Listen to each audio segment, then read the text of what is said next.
Hey everyone, it's Moni with Maidily, and I'm going to show you how to refund a customer. To refund a customer, just jump into the job that you're trying to refund. The job should already be set to paid. Click on the refund button in the top right corner. That button only appears if the job is set to paid.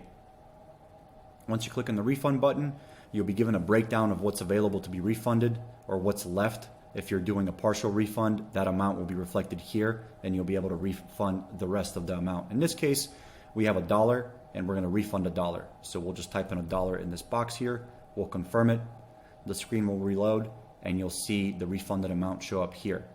The refund will go back to whatever payment method was used to pay for the job. So if it's cash, then the system will just notate it down. If it's a credit or debit card, that will appear under the payment details section here.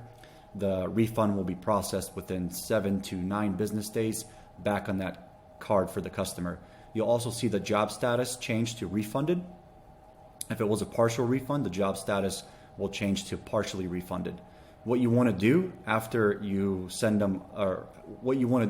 refund a customer is make sure you send the refund receipt to that customer. You can do that by clicking the Send Refund Receipt button in the top right corner, click Confirm, and that receipt will be sent. That's it. Thanks so much for watching.